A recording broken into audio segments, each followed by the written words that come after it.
What's up, personal growth junkies, therapy geeks, and friends of the work, brothers in the brotherhood?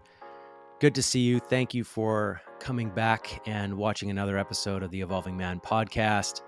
This one is with Dr. Scott Lyons. He's been on the show before, and we talked about somatic work, somatic therapy, and what that looks like. Since then, he's written a book called Addicted to Drama.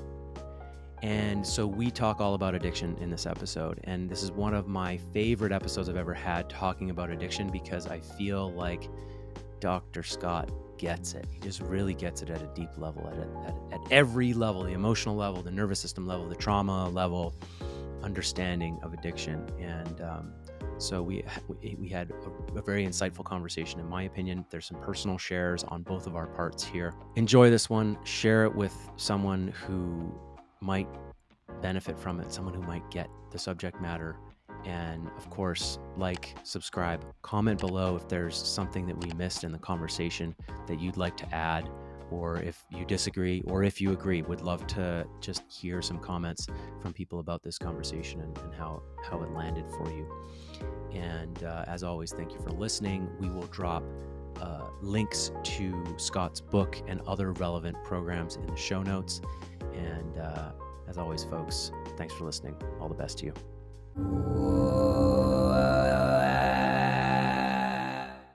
All right, friends, I am here with Dr. Scott Lyons. You've come to visit my home, and so we are podcasting IRL. As we do. And thank you for having me back on your podcast. You know, after the incident in the last time we did this, I never expected for us to ever be friends again and or do another podcast. So I just wanted to start with that little tidbit of tantalizing drama. Tantalizing. Go back and listen to the other episode, folks. That's called marketing. Yeah.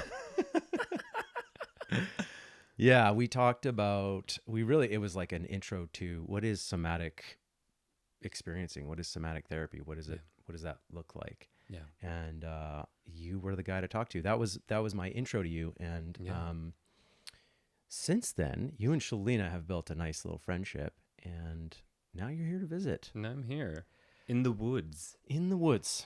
And it's been good to have you here. It's been good to joke around. And I'm glad we can take this time to talk about your book and to talk about addiction.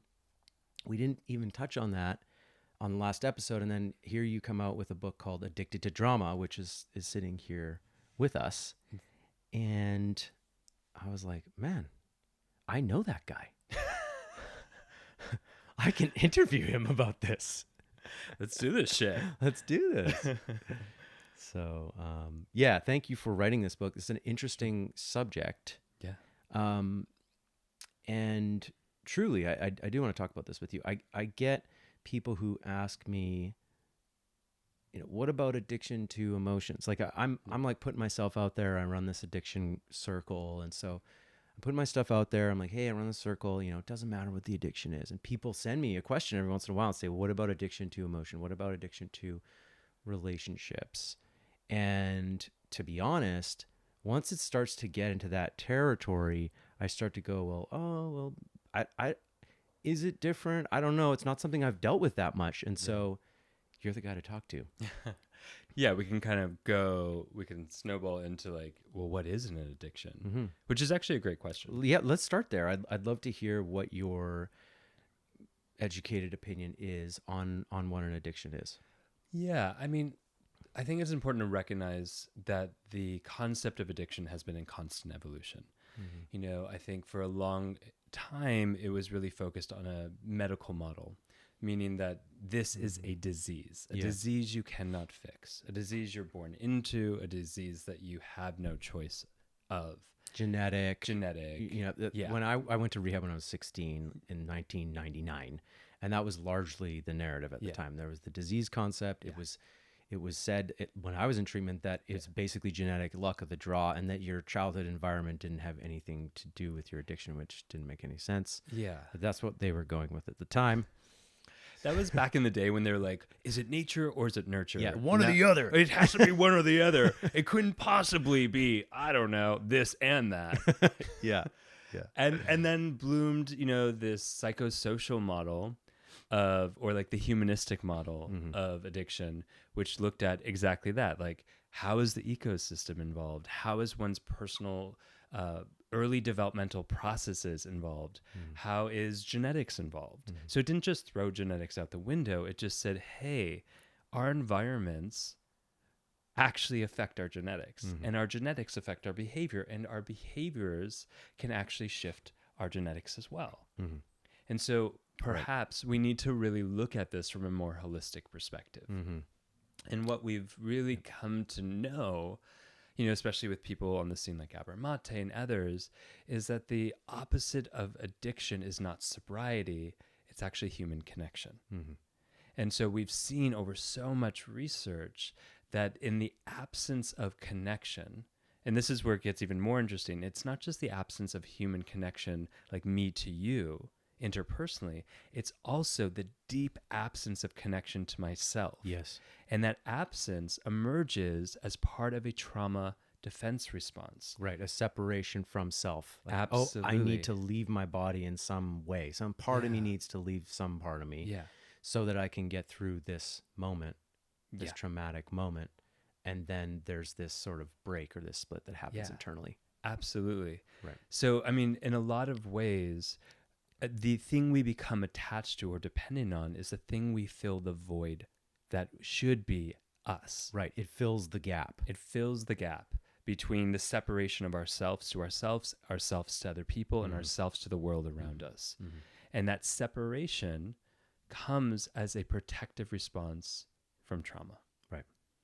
And so it's this complex nature that, like, in our own defense responses, we're actually creating these gaps, as you said, that then we fill the gaps with, heroin, we fill it with drama, we fill it with alcohol, we fill it with gambling, we fill it with sex, we fill it because it occupies the space that would otherwise be occupied by ourselves or our own embodiment. Mm-hmm. So there's some comfort in that filling of that void, right? Because nobody likes the void. None of us want to feel like separated parts. Yep. Because we know from the research that isolation is one of the most deadliest things to our human nature. We It's are the worst not thing ever. designed for separation. Loneliness takes years off your life. Absolutely. Decades. Loneliness is worse. What did I read the other day? Than 20 cigarettes a day. Yeah, it's worse. Yeah. It takes more years off your life than smoking. Yeah. Wow. I mean, and so that is the thing that we are trying to avoid by filling in the gap. Mm-hmm. It also, one of the things about trauma and the separation that we create as part of our own defense responses, and we call it disassociation. There's a lot of different names for that defense response. Mm-hmm. But the thing that it does is it creates a layer of numbness. Mm-hmm. And we cannot, to know we are alive in the world is to give us, it gives us a sense of meaning. It gives us a sense of purpose. Mm-hmm. And when we can't feel, that is the definition of depression. Right. The absence of feeling alive, the absence of feeling any sense of purpose or connected. And so giving ourselves something that makes us feel alive, that rises above the threshold of that numbness, whether it's a drug, whether it's the thrill of a roller coaster, whether it's the exhilaration of causing a fight. Yeah. Or gossiping. Yeah. Or the relational excitement, some kind of relational drama. Absolutely. Right? It's going to rise above that threshold and say, oof, for that brief moment in time, I am alive. I felt alive. Yeah. And that's what I become attached to as well, is knowing I am not a walking ghost in this world. Mm-hmm. Like so many of us feel, at least at some point. That everything you just said makes so much sense to me, and I think it's important to touch on the trauma model and just explain for people, just to round out the discussion, that the trauma model is not really a new model that excludes previous things, excludes genetics or anything else. Like, why does one person have a certain experience and they're traumatized and another person isn't? Yeah. It's because everyone is a complex mixture of life experience, genetics, in utero environment, Absolutely. personality, inclinations. Yeah. And so we're all different. We're all It's different. just like, some people are allergic to eggs, other people aren't, Yeah. someone will have a certain response to a certain type of gluten, other people won't. And so it works that way. Yeah. But in the end, trauma is trauma. Yeah. When you have to separate yourself from yourself, or when you have to cut yourself off from the world mentally, dissociate, go numb. Yeah. That's what you're doing. Yeah. In that moment, it's happening. Yeah. And there are downstream results, Absolutely. which is often addiction, depression. Yeah. Many of these, there's different ways that shows up. This disconnection from self and the world. It's not always addiction. Sometimes it's some form of mental illness. Yeah. Or we haven't identified it as addiction. Right. That's the other thing. Like, it's not like addiction to drama was like something that we've all talked about, except that we all have. Yeah. It's not in the DSM. It's not in the DSM. But, if you think about it, every person I know who I've ever interviewed, when I've asked the question, do you know someone addicted to drama? They're like, absolutely. Oh, yeah, baby. And they'll be like, what's the definition that you have for what an addiction to drama is? Maybe half the people will have a definition. The other half will just be like, I don't know. I just know it. It's such I just know they are disruptive. They create shit where they don't need to. They can't help it. They can't help it. It's exaggerated. It's intensified. I feel overwhelmed constantly by being in the space with them. They wreck their relationships. We all know that person. And maybe we even acknowledge that person is us. Right. Rarely. Yeah, hard to admit that there's this thing with addiction, folks, called denial. Ooh. And when you have an addiction, it seems just part of the path for the most part that you're the last person to find out you've got it. I mean, it's part of that defense mechanism of like, if this is the means of survival, because the absence of this strategy for you is going to be deep, dark isolation, loneliness, separation. And so if this is the means to your survival, is to fill that gap. And if I feel connected with you, Ben, by gossiping or by stirring shit up or by getting into a relationship to you that more resembles a roller coaster than actual intimacy, it doesn't matter to me. Yeah, there's like, it does the trick. It's your warm blanket. Yeah. So me telling you like, hey, you're addicted to this is like, no, I'm actually just getting comfort from this. I'm getting exactly what I need in the safest way that I can structurally and functionally do it. Because, for example, for those with an addiction to drama, intimacy is triggering. It's dangerous. It's too vulnerable. To be in that sort of bidirectional connection, which is involved in intimacy, means that I have to somehow move past all those layers of numbness that I have erected, those walls that I've erected in order to maintain some sense of container and safety. Oh yeah, this makes some sense to me. It's not something that was totally clear until now, and that does align with the other addictions as well, because there's this separation from self, separation from others, and so intimacy is hard for with a person with any addiction.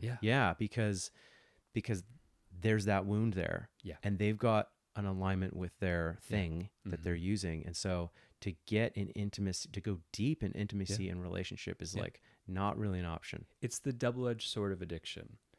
If the opposite of addiction is not sobriety but connection, and yet connection and intimacy is too vulnerable and dangerous and triggering, then we have a double-edged sword. How do we actually heal this need, this dependency to fill that gap? With things that are, not supporting ourselves, not supporting our relationships, not supporting our ecosystem, our family units, etc. So how do you heal an addiction to drama? What is the way out? I mean, should we even discuss more like what an addiction to drama looks like? Maybe we should go there first, just to get clear. I think you're the one to ask for that. So like, what would you say an addiction to drama looks like? What are the symptoms? Well, let me start by saying like, I purposefully in the beginning of the episode made that joke about thanks for having me back despite the consequence, what happened last time. It created a little drama, and so drama can be fun too. And we all like, what movies are you watching? What TV shows are you really attached to, and why? Mm. You know, that drama is like it really brings us in. There's an entertainment value. It raises our adrenaline, cortisol levels. It heightens our attention too. And so it's important to recognize that, you know, on what drama is, and, you know, if we were to give it a simple definition, is an unnecessary turmoil. Right. It's an exaggeration, it's intensification, it's a disproportionate response to a stimulus. And then we have like the word addiction. So we're saying there's an attachment to that, which makes absolutely no sense, nor should it. Why would we be attached to turmoil? Unnecessary turmoil. Unnecessary turmoil. Yeah. Why would we be attached to things that actually create more charge in our nervous system, more activation in that way, more like challenges in our relationships? And it's because it actually serves a very fundamental purpose, which is what we were talking about when we were talking about addiction. It doesn't matter. It doesn't have to make sense. It's about making sensation. The sensation to know we are alive in a world where we are numb.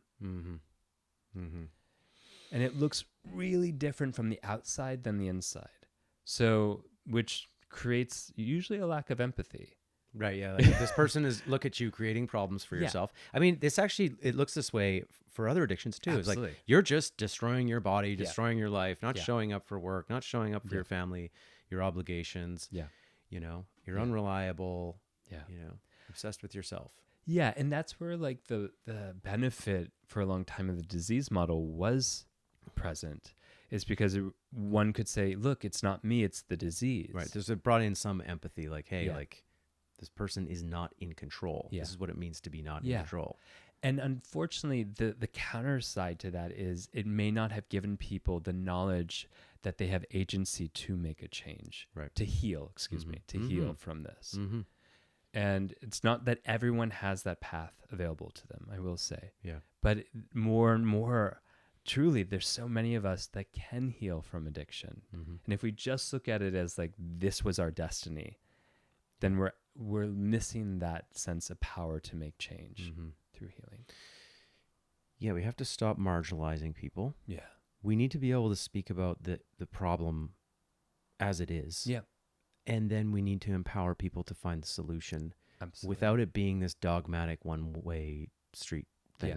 Shame does not help anyone heal.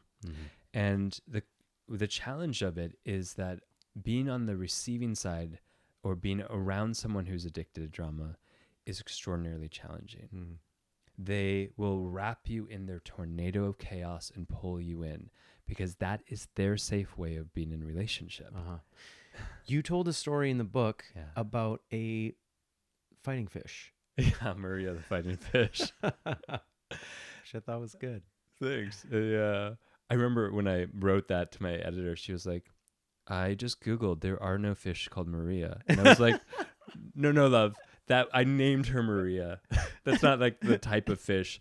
It's not like the Latin name for the fish is Maria. Yeah. It's but in the book I talk about Maria the fighting fish, which was like a fish in the tropics, in the Arctic rather, and who built this thick skin, this way of operating in the world based on the ecosystem, the environment she was in. Tough ecosystem. Cookie, you know, and really got used to that. Like that was home. And so when she was put in like a tranquil lake, which doesn't really make sense to put an ocean fish into a pond, but you know, it's a metaphor, so roll with it, that she failed to thrive because it was the environment, although it was what we would call like tranquil and safe and beautiful and easy and just you're fed, was so opposite to her nature. Right. So opposite to the way that she had to develop in relation to her environment, that she started to create that chaos in the environment. Yeah. She started to pit fights between the fish. She started to go into the middle of the pond and create cyclones.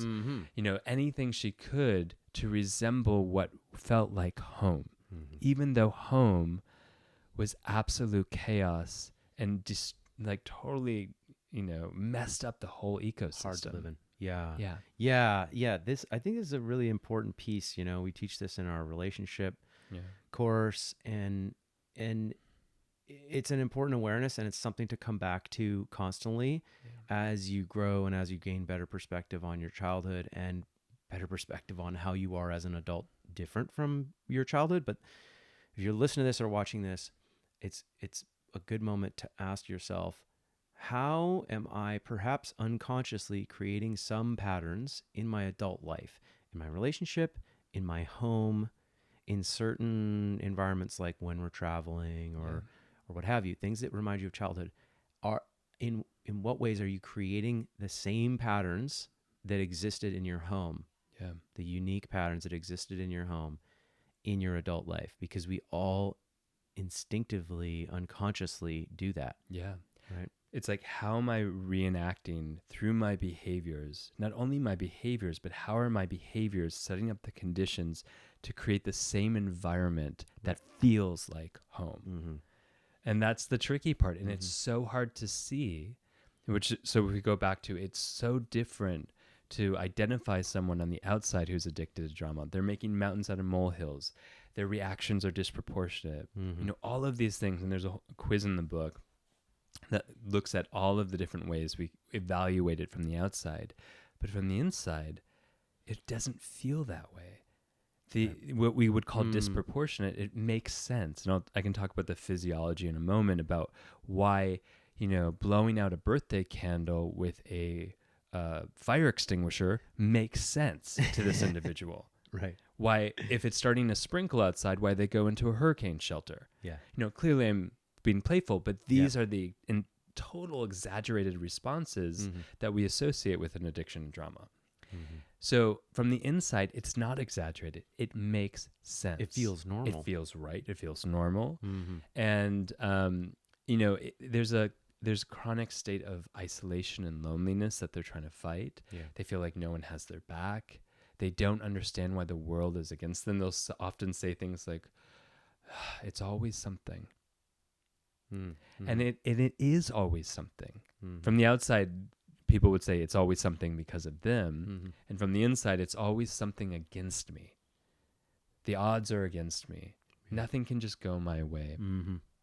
And, the physiology of that is our senses, our sense organs, like, how we smell, how we hear, how we taste.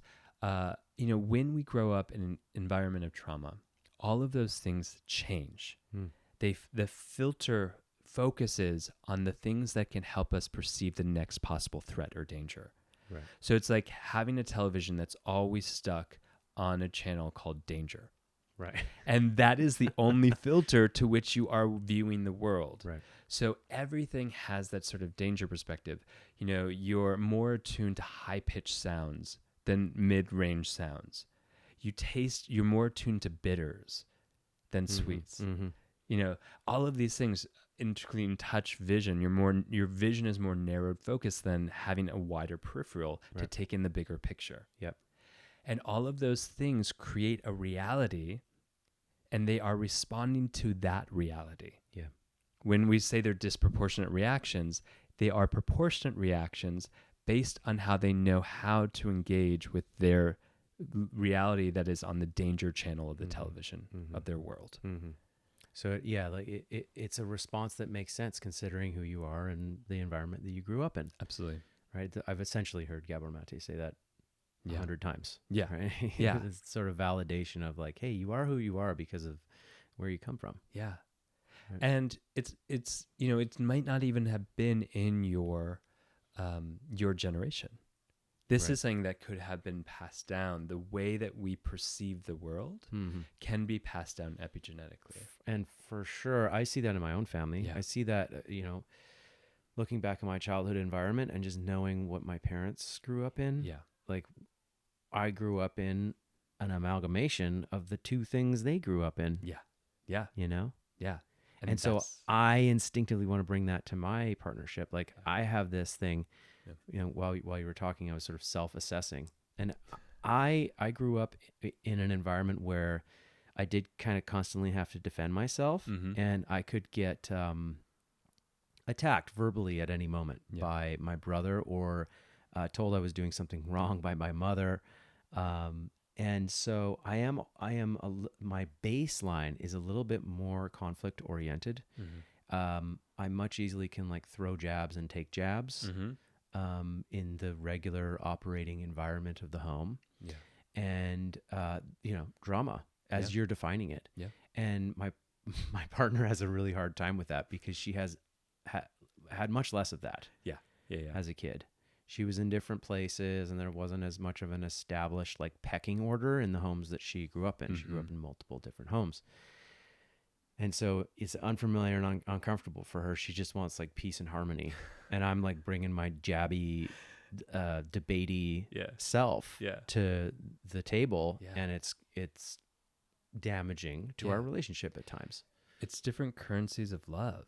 I mean, if we grew up in an environment where kind of jabby is the way in which we receive attention, we pair it, we couple it with the sense that that's then how I receive love. In my family household, the way you receive love is being pretty provocative, excuse me. And, you say really outlandish things. You make a lot of jokes. You torment people. You kind of troll them.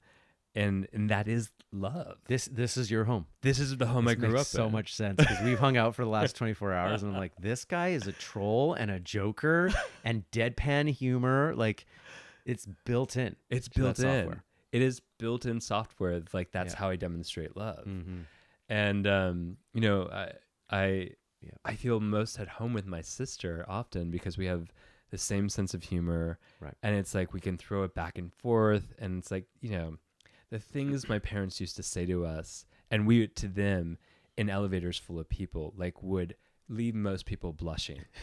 Like we would torment, we would troll each other before trolling was on the internet. Yeah. Like even possible on the internet. Yeah. Back in the 80s. We invented trolling. Before the Jackass films. But that was our currency of love. Right.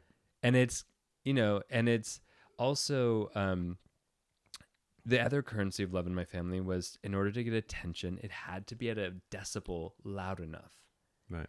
And so that was the decibel that I acted and existed in the world in order to make sure people are seeing me and hearing me. And if they're not, I mean, I've evolved a lot, but once in a while, like if I don't feel seen, I go back to that decibel. Yeah, you get loud and dramatic. And all of a sudden I burn down the village to make sure that people know I'm there. And it's like this huge gap between, hey, I don't feel seen and heard, to, oh shit, I just burned down the village again. Yeah.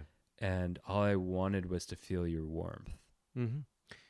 That makes so much sense as I put your story in context with mine and the thing that I just shared. Yeah. Because like when I end up processing it with my partner, she's telling me what a hard time she was having with my thing that I was saying or my joke that I was doing, or my skit that I was doing to like illustrate a disagreement we were having, you know? And I wasn't trying to like put her down or like hurt her, but this is what ends up happening over and over again. I was actually just trying to play around and do the thing that I'm programmed to do. Yeah. Just like you're saying, like kind of just feel love and connection. Yeah. As crazy as that sounds to her. Yeah. She's like, if you want love and connection, why don't you give me the thing that I'm looking for? Because it's that easy. Because it's that easy to just totally turn around your own currency for love for someone else's and believe that you're going to get what you need in response. This is the challenge of relationship. Certainly is. So, so now that's a good time to pivot. So what do you do, man, when and this really does dovetail in, if that's a good word, with the work I do in relationship, conscious relationship training, like how do you heal or unwind an addiction to drama and still have relationships? And the same goes, like guys ask me this all the time around sex addiction. Like there's alcohol addiction, there's cannabis addiction. It's like, okay, stop using it and then, work on your connection to self and others. That's kind of what the path looks like for when you're addicted to a drug. Yeah.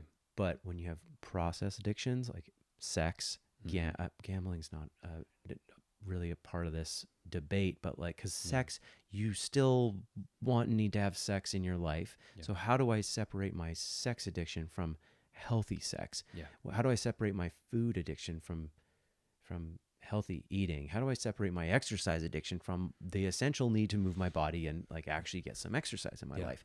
How do you separate the addiction to drama from the ultimate need to just be in relationship? Yep. Yeah. And to play even. Play. right? Yeah. Well, it's cognitively, we can't do that.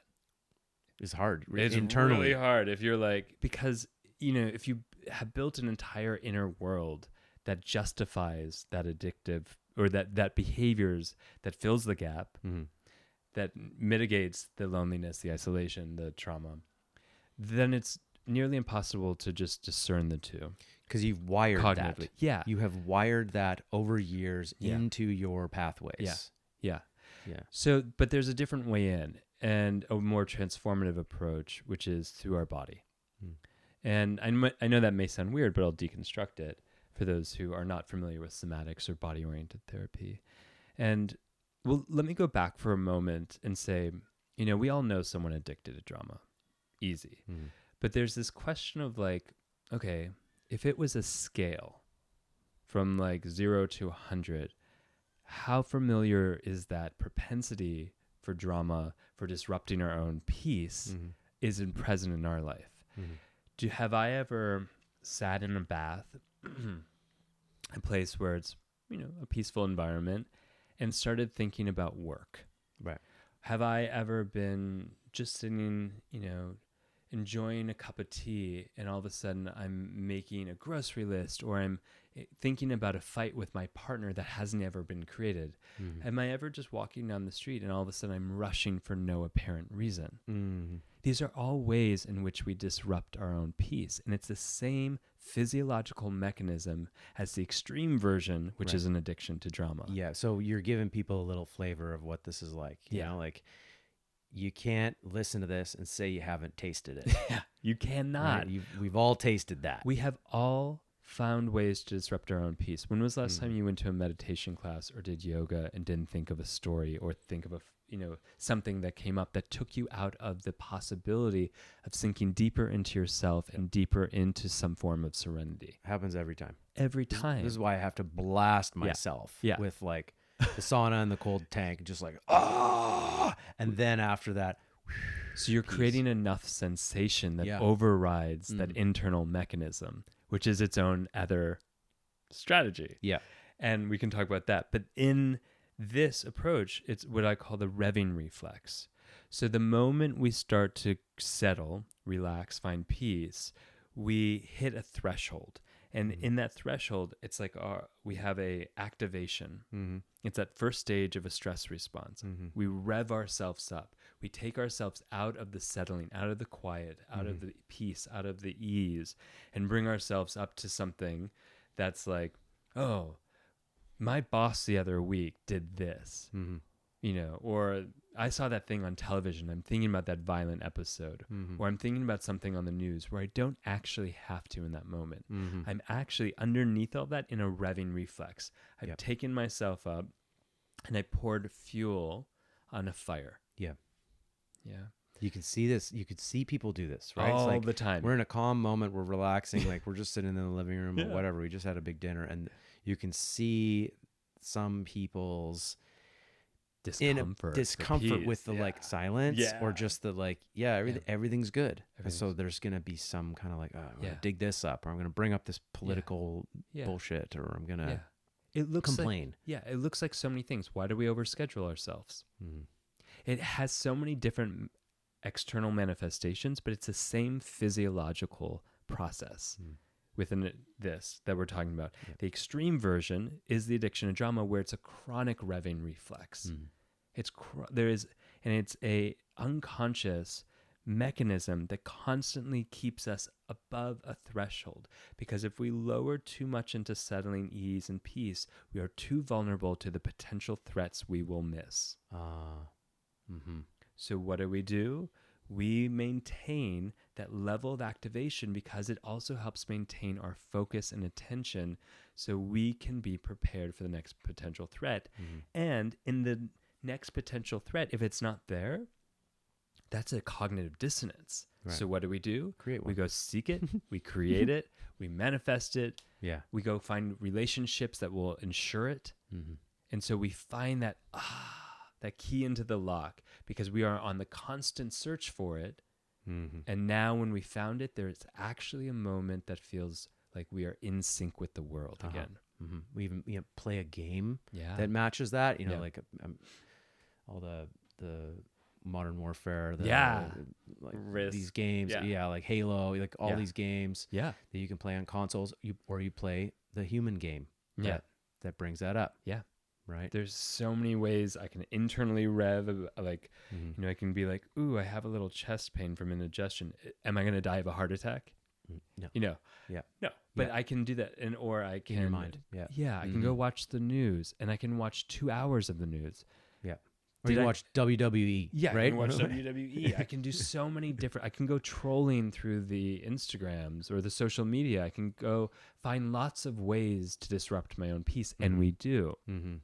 And so when we talk about an addiction and drama, one of the first things we need to acknowledge is where and how in our life are we disrupting our own peace? We're not doing it on purpose, right? But how and where is it happening?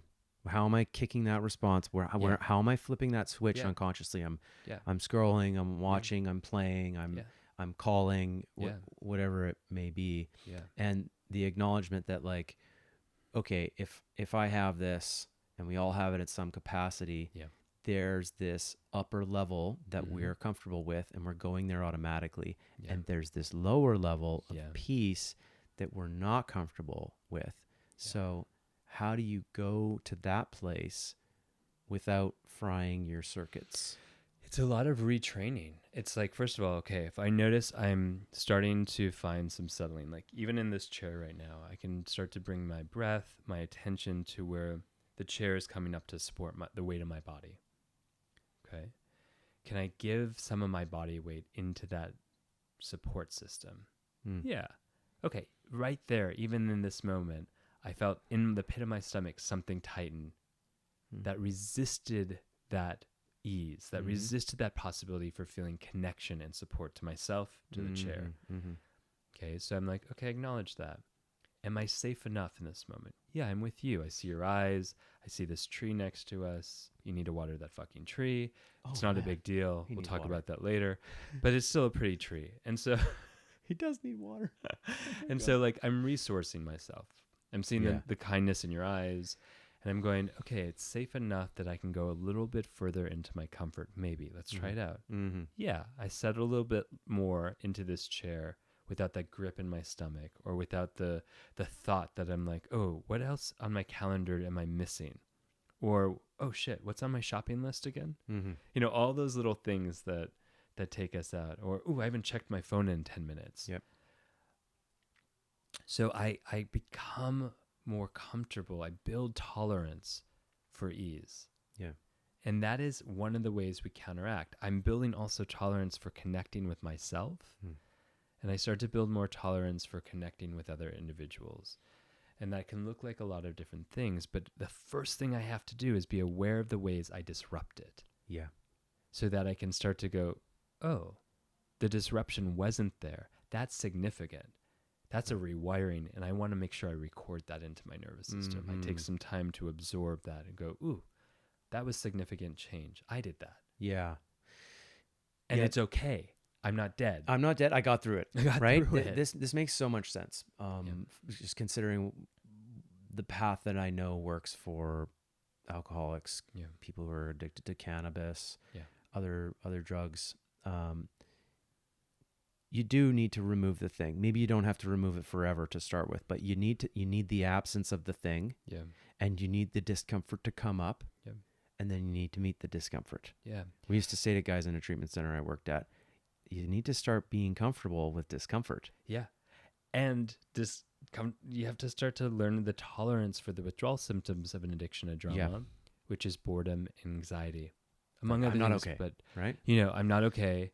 the world's not okay, or like just, we see it manifest as boredom. I got to keep going, or I don't have purpose. Mm-hmm. There's lots of ways we create a narrative around the withdrawal symptoms. Yeah, one of the things that we did at that treatment center was, this was a wilderness-based program that we had. Did you do it in Colorado? This was in Alberta. You're in. Yeah, we're in but Canada. there's some in Colorado and Utah. There's a lot. I can remember when I did the research. Yeah. Near the mountains, basically. It's just a great place, especially for young men to be in the wilderness and, going on these challenges. But they were there for 90 days, and they would spend most of their time in camp with us, but they would do these outings, and they would be challenged in certain ways. They would go out with an intention, and then the counselors would sort of challenge them along the way. But one of the things that they would do is they would do these solos. And the deal with the solo is you start where you're comfortable. You start with an hour or 2 hours or 3 hours, 4 hours. You work your way up to 24 hours to 72 hours. Wow. Most of the guys who came into this treatment center said, being alone and bored is my worst fear. Yeah. Right? A lot of these guys said that.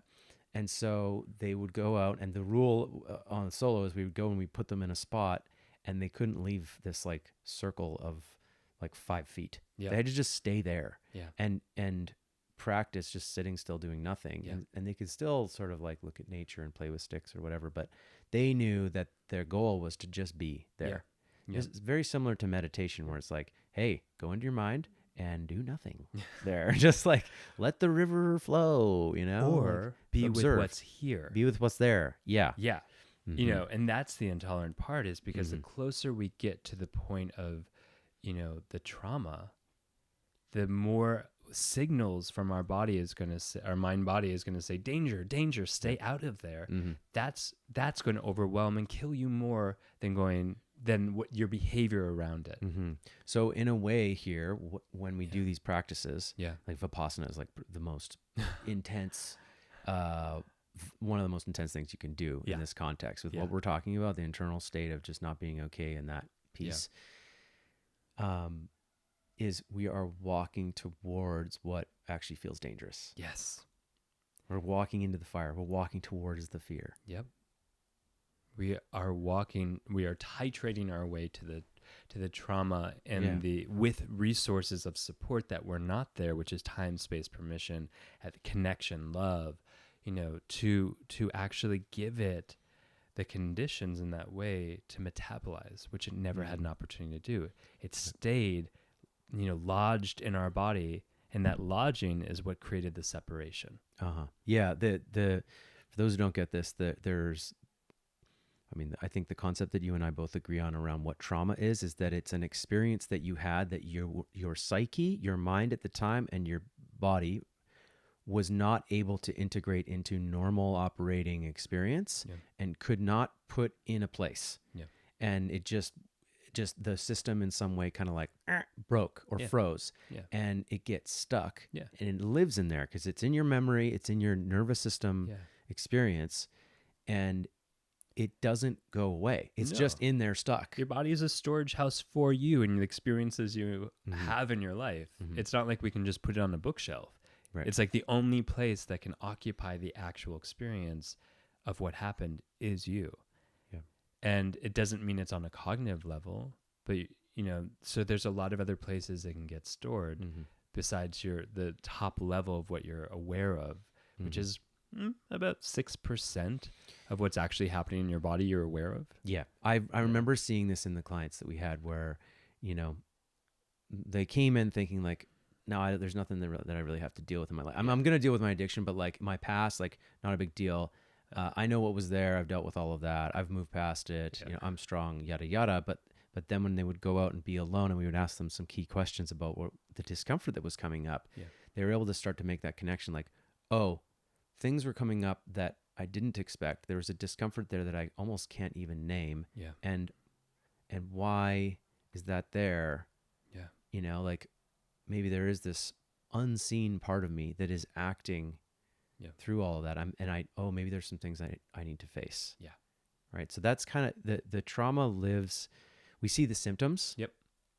But it's hard to contact the thing because our body and our mind pushed it into these sort of unseen corners. And it lives in your nervous system. How do you see your nervous system? You can't. You see the effects of what your nervous system is doing, but it's not visible to anyone, but it is a felt experience. Yeah. So,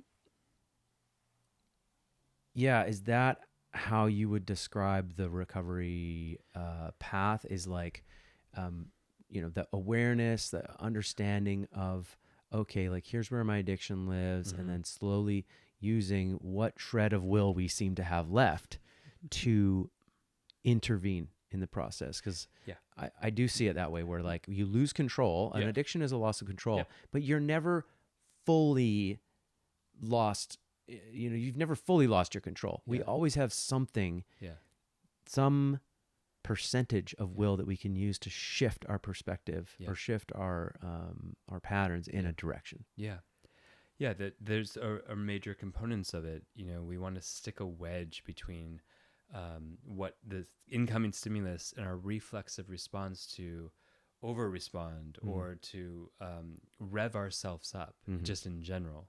The more space we can get in between that, the revving, the more space we have to start to enter into ourselves and address the underlying trauma that revving response is protecting. Yeah. And so, like getting in and shifting those really those defense responses is a big part of healing. I would say other parts are, we built an identity that, I'm a victim. The world is against me. So to really like allow for a new concept of the world is also, it takes time to rebuild that we could couple safety and relationships at the same time. Right. And, one of the other things I would say is it also just takes time to process the underlying trauma itself. Yeah. It's like I would say it's less time usually than shifting the patterns, the perceptual patterns in the identity, and addressing the defense responses. Like that middle stage of actually going in and processing, metabolizing is often much quicker than how to get in there.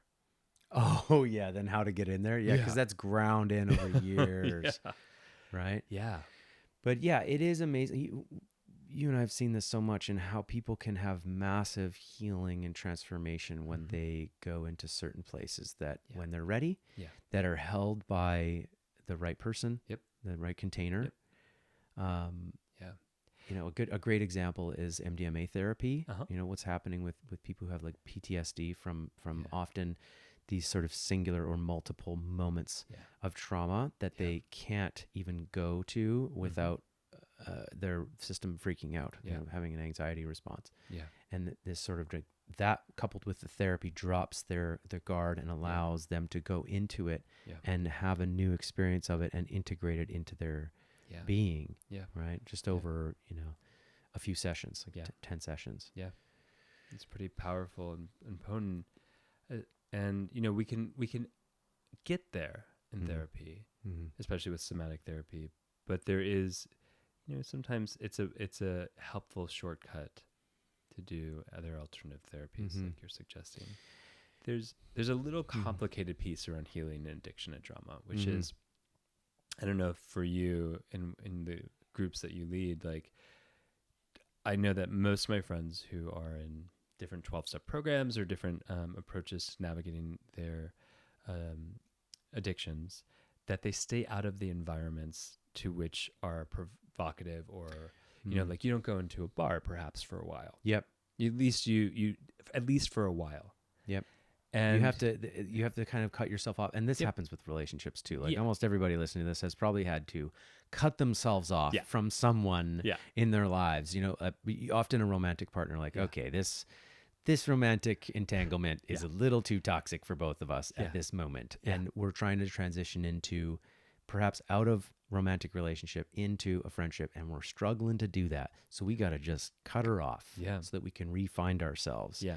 And it's similar in addictions. Like I got to cut off this relationship to my drug of choice or my process of choice. And that means the environments that where I get that. Yeah. So here's the really complicated piece. You can escape drama in the world that we live in. Totally. You It's everywhere. cannot escape it. Our entire capitalistic system is based on the same mechanisms that create an addiction to drama. Yeah. The way that marketing works, it's called a attentional economy that we exist in. Mm-hmm. So your attention, your focus is the most significant commodity that we can get, that we can possibly obtain. And so how do we obtain attention? That's the more important question. And this is where the attentional economy actually evolves into what I call an activation economy, because you initiate that revving reaction. You initiate a stress response in someone, and you will capture and maintain their attention. Right. That is the strongest and most potent way to get someone's attention, is to rev them up, stress them out. Doesn't matter whether you use sex or drugs or violence or fear-mongering, whatever it takes. But here's the complicated piece.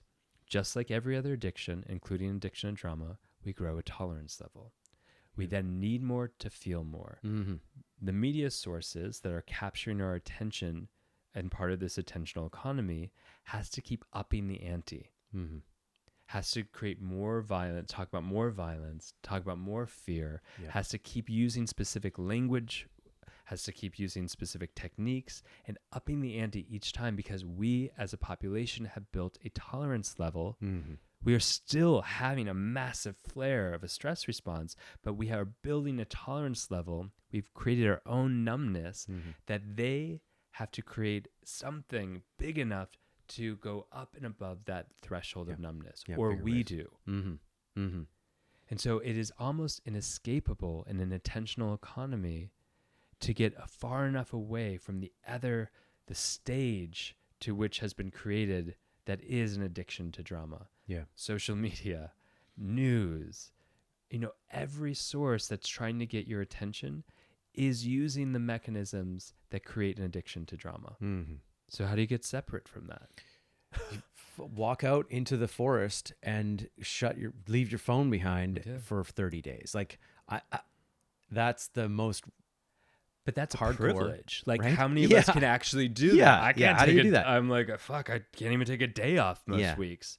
And so it is a really challenging, and it's imperative that we are aware of that. It's not even just the old school conditions that created an addiction to drama, like our family system's trauma.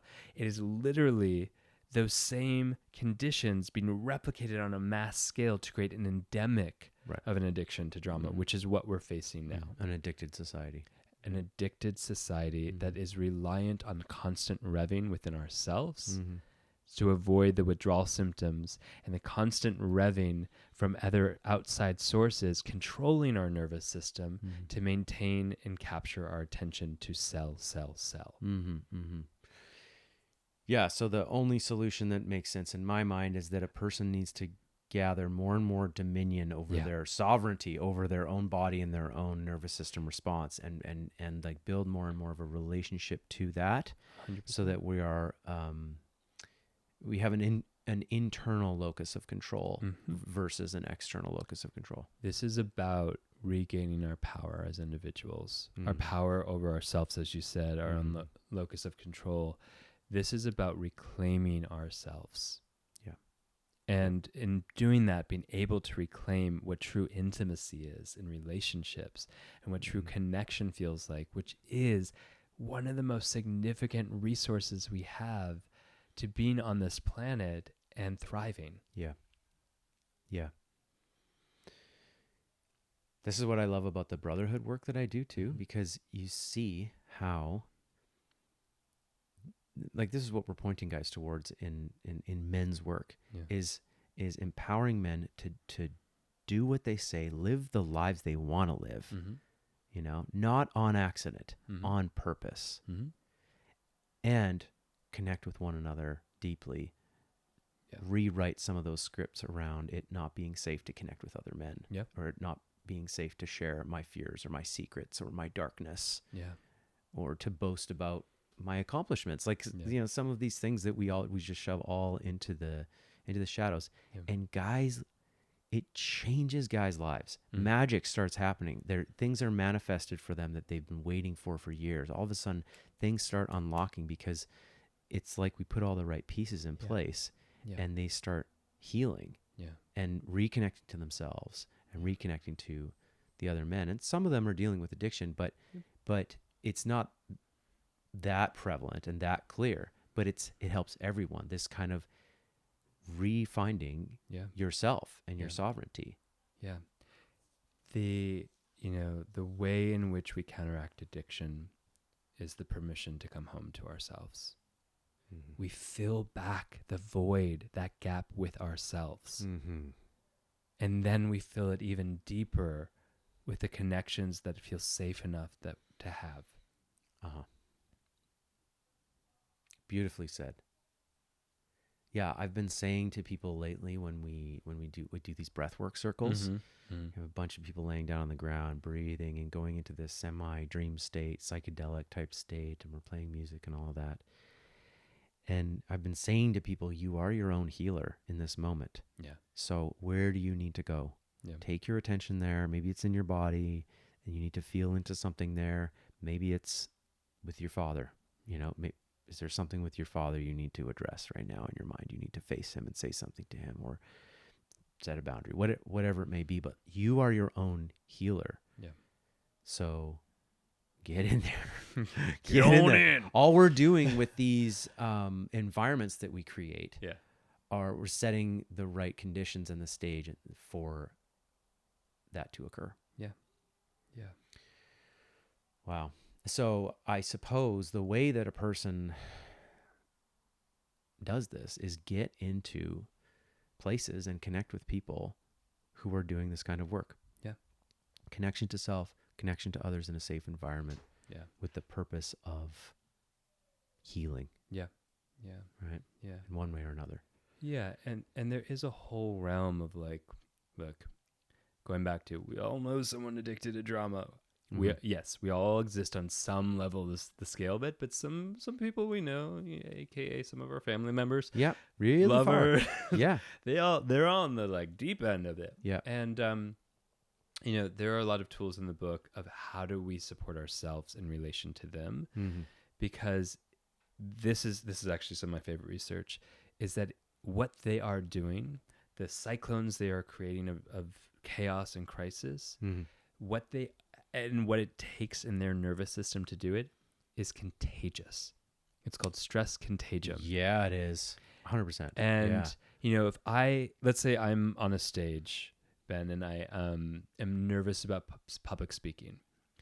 We've done these really interesting studies that the audience members who have to sit there and watch someone who's stressing out, feel it, have the same level of response in their nervous system and their cortisol levels as the individual who's on the stage. I don't doubt it. I feel it. I've been there. Yeah. And this is actually the brilliance of our evolutionary biology is I'm running from a tiger.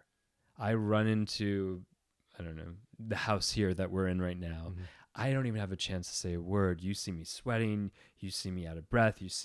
You're watching a lot of my stress cues. You know them intrinsically. You don't have to even have studied any of that shit.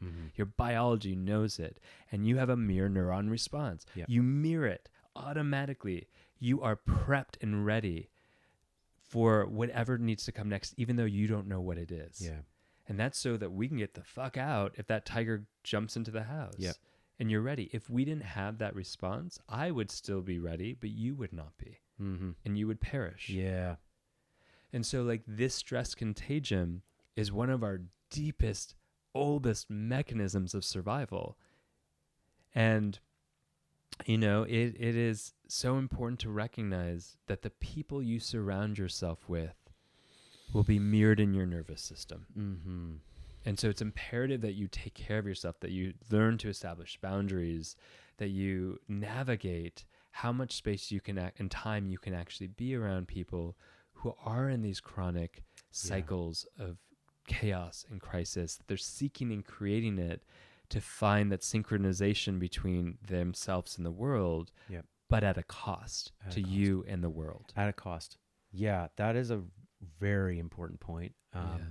I often talk with guys about, this challenge and this teaching around like, how can you be different while they're the same Yeah. around your family, right? You're Yeah. doing transformational work, you're meditating, you're Yeah. like making new gains in your personal development. Yeah. And then you go home and it feels like, and perceptively, Backslide. yeah, and like Yeah. they're the same, Yeah. I'm different, Yeah. but I feel like I'm being pulled there. Yeah. And there is a challenge there, like, how do I go home and be a different person with my family? It's like the hardest thing you could do. Like, was it Ram Dass that said, if you think you're enlightened, go spend a weekend with your family. And that is a worthy challenge, I think. And we all have to see our parents and see, certain people in our lives that that are hard to be around.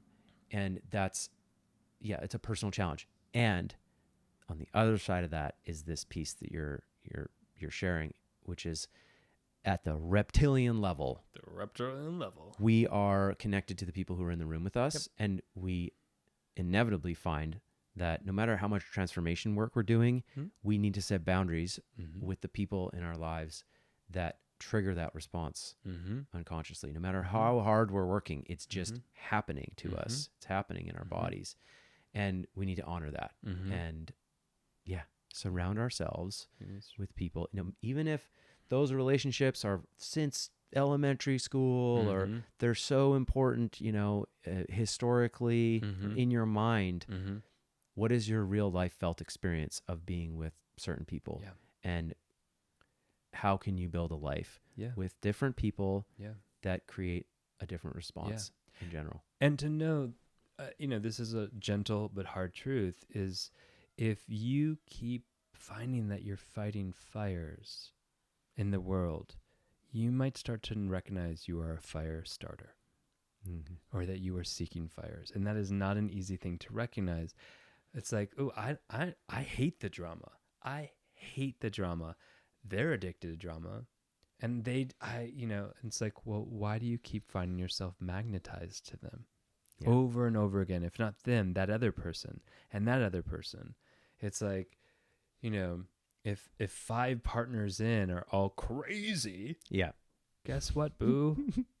Guess what? It's you, you're the fire starter. You're the fire seeker. You're the fire creator. Whatever it is, there's something in you that is magnetizing towards that chaos in other people. So they might be on the exterior much more chaotic, much more seeking and finding and starting, burning down the houses. But there's something in you that is part of this propensity for an addiction to drama that's getting something out of it. Yeah. I used to be able to pick it out on dating profiles. Oh, yeah? Just like the photos looked like drama. And then in the description was, I don't want any drama. Oh, yeah. They say that. Like that's a red flag. Yeah. Such a red Wait, flag. but then would you go on a date with them? No. Oh, that's where we differed. Yeah, okay. yeah. I'd be like, wait, you're crazy as shit. Yeah. Let's do this. Yeah. And I'm like, you're not that interesting. I'm going to pass up on this date. You're not dramatic enough. Oh my gosh. Even recently I went on a date with someone and I think they, if I were to have done the intake form or like the quiz in my book with them, they would have gotten a 10 out of 10 on the addictions to drama scale. And I left that day going, I'm not interested. But then I found myself thinking about this person. I was like, they're so interesting. Right. You felt the unconscious pull. I felt the unconscious pull even now. And I'm like, I have enough skills. I've evolved enough. I've dealt with the trauma and the dependency enough to be like, I'm not actually going to pick up that phone and text or call. Yeah. And I'm going to work my way out of the thinking of them. But it is interesting that I go, they're interesting. Yeah. That's a powerful admission, I think. I, in my life, am a big proponent of having this kind of honest disclosure from people who are in the healing profession. My wife and I had some honest disclosure on the recent episode that we just did. And I think it's important to sort of take ourselves off the pedestal that people might want to put us on and just say like, no, I'm a human and I deal with the same wiring that, we're all generally dealing with. Yeah. And the scars and the old pathways that are dug into each of our brains and our minds, it's still there. Yeah. No matter how much healing work we do, there does need to be, for me, there needs to be this direction of progress always in sort of forward. Yeah. Because when I just decide to stop and not do anything, inevitably there's this inertia that wants to pull me backwards, right back to that old place. Yeah. And so in a way, I have to always keep my eye on that behind me, like, oh, that's where I come from. Yeah. And here's where I'm going. Yeah. Right. It's funny because when I was saying before, I totally know exactly what you mean. I think so many people who are listening do. And it's like, what, when I was saying before about like, okay, the antidote to a lot of the addiction work is being able to fill that gap in ourselves that was previously occupied by trauma, and filling it back in with ourselves, that the part of ourselves that had to leave in response. And when we talk about that inertia pulling us back, that's like a false sense of coming home. It's coming back to the familiar, but it's not coming home to ourselves. And that's an important discernment. Yes. Yeah. Wow, man, you were the guy to sit down and talk about this stuff with. I really needed this in a way. And I appreciate your depth of understanding in this realm and your service to the community, of course, your work with Embody Lab and everything else that you do. So thank you so much. Thank you for coming to visit. Thank you for coming for round 2 on the show. Woo-hoo, see you for round 3. See you for round 3. We're going to box. We should box next one. I'm totally down for that. Yeah. Next one in a sauna. Next round, Fight Club. All right, folks, we'll drop some links as to how you can follow Scott in the description. And as always, thanks for listening. Thanks for watching.